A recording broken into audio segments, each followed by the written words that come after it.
My Miso memory is from September 21st, 2002. That was the day that Jeff and I got married, and Dad found this little kitty in the garage that morning, and she was so adorable, and Sarah immediately fell in love with her, and then we kept her in the laundry room behind the kitchen, and it became one of the wedding activities for the guests was to come look at the cute little kitty that was in the laundry room. So she made our wedding day really, really special. I remember sleeping on the couch at Rob and Sarah's maybe around 2004. I was dreaming I was flying, and Miso was on my shoulder. When I woke up, Miso was sleeping on me. This message is about the lovely, perfect, amazing cat, Miso. I remember Miso and her catsoul and how she loved it and would play with it and in it and on it and around it for hours and hours and hours. I thought that was so cute. She was a lovely cat, a perfect cat, a curious cat, a loving cat, and so attached to you guys. She's an amazing creature, and we miss her.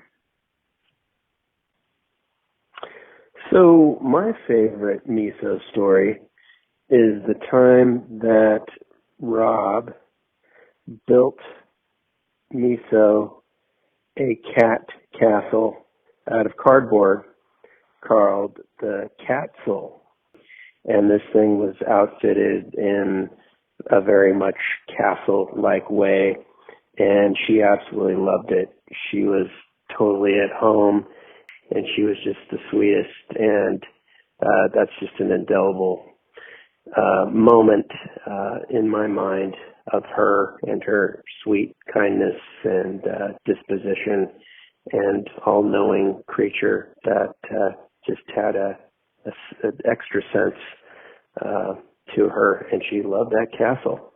One special memory of Miso that I never want to forget is the superfication that happened when she would go into our bathroom in our old place in Fremont and drink the water that accumulated in the little clamshells that we had resting in the base of the shower. And that was known as shell water, and it was very special. I don't know what magic it held for her, but she would get very excited to come in after we showered and would drink the shell water and then get all riled up. I house sat for her in 2006, and she was an amazing little kitty because it was almost like being in the same room with another little person. I've house sat for several animals, and I liked them all, but Miso was, when she was around, it was like there was another little person in the room or somewhere in the apartment. And I've always had an affection for that little kitty. When I first met Miso, I think one of the most remarkable things about her was her ability as a networker. When I was spending time with her in Fremont, and it was just so amazing that she knew everyone on the alley behind the house, and seemed to have interesting relationships with all of them. So she was a marvelous cat who knew how to connect with people and make sweet connections. And I'm guessing she's continued to do that all through her life. That's what I'll say about Miso. Miso was a really special kitty. We loved having her around. I thought about this one time that must have been about 3 o'clock in the morning during the summer months. Our windows were open, and not knowing what to expect, I stepped into our living room, and there was Miso and the neighborhood stray Bob, and they froze as soon as they saw me. And Miso just looked at me. Her eyes just got wide as silver dollars. They were just She was so shocked to see me. And just the expression on her face was just of pure shame and insult. And she just flew right by me, right back up the stairs, right out the window from when she came. A couple mornings later, I left for work pretty early in the morning. In those days, I was probably out in the alley about 5:30 a.m. Who was there but Miso and Bob and a couple of the other neighborhood cats just gathered in the alley real early in the morning, and took the corner and walked up to them, and as soon as they saw me, they just had that look on their face like, yeah, see, that's the guy we were talking about.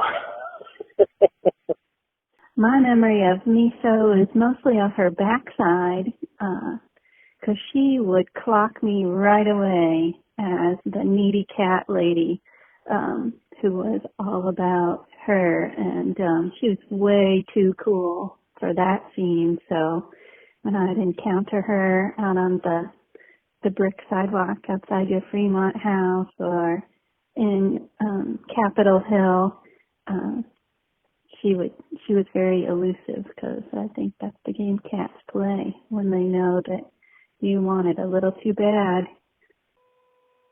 Hello, good morning. I was just thinking about one of my favorite Miso memories, which was not too long after Miso and I got to Maui to join you. So that must have been late 2013. And so we went out into the, kind of the moonlit night that night with our shovels and the papayas, and started to dig, and all of a sudden, like, oh my God, what is that? And there were these two little eyes shining out from the darkness, and you can probably guess now that, of course, that was Miso, who had followed us all the way down the driveway to our papaya planting spot in the dark, in the jungle of Hawaii, to join us, and just sort of stayed with us and supervised us as we were planting the papayas, like she loved to do. And it was just the sweetest thing that all three of us got to experience this really beautiful moonlit Hawaii night so early in our stay. I originally met Miso in the Pacific Northwest, but the image of Miso that sticks in my mind is when I visited her during her time in Hawaii. She was living in East Maui for a chicken caretaking job on a farm property. I'm not sure how skilled she was at chicken caretaking, but she seemed very suited to island life. I remember waking up from the guest room at her house early when the sun was rising. I looked through the wall of glass doors to see the ocean and sky in the quiet early hours. And there was Miso sitting out in the backyard, already taking in the view. I could see her calm silhouette with her head tilted up, smelling the tasty seafood aromas from the ocean. Her tail was slowly flipping from one side to the other. She looked so content and so comfortable out in the wide open world. This cat would lead us on hikes when you were living in Kalepa. Like, I've never seen anything like that before in my life, where you can go out for a little walk or stroll in the woods, and the cat is not only following you, but leading the way. Miso's just that kind of a cool cat. That cat really loved to drink water, and I think she sort of always did, even before she got the kidney disease, but the kidney disease, I think, kicked it into high gear. But she was always very into sort of finding whatever little puddle or, water had gathered, especially after a rain, and going to town on that, especially if it were sort of a nasty accumulation.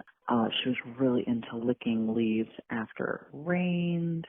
She loved any dog water bowl at the Gables. She really liked the bird bath. That cat loved to drink out of whatever weird puddle and little depression that it filled with water that she could find, which was very appropriate for the Pacific Northwest.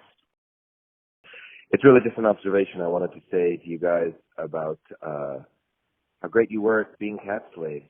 Kind of an inspiration, really, because I remember the cardboard houses, palace things that Rob would build for her, If there's a cat on your lap means you don't have to do anything else rule, to the way you somehow made her such a good traveler, which is not a normal cat trait. Um, taking her with you to Hawaii and to Philadelphia and all that. Maybe that was just her good nature. And also, like your patience with finding her when she disappeared and not letting that interfere with her her schedule thereafter. It's like you respected the other being more than treating her like an extension of yourselves. Good morning. Today's Miso memory is when she would pop through the cat door with those gigantic eyes at the gables, and it was so cute. She just looked like, I don't know, hey, here I am. And sometimes she would be a little bit wet. The end.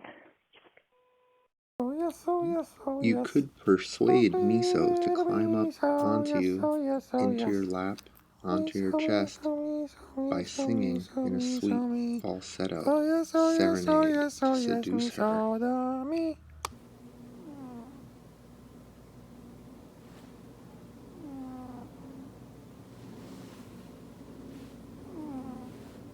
But best of all was when she'd be so zonked out, you could hear her tiny kitty snores.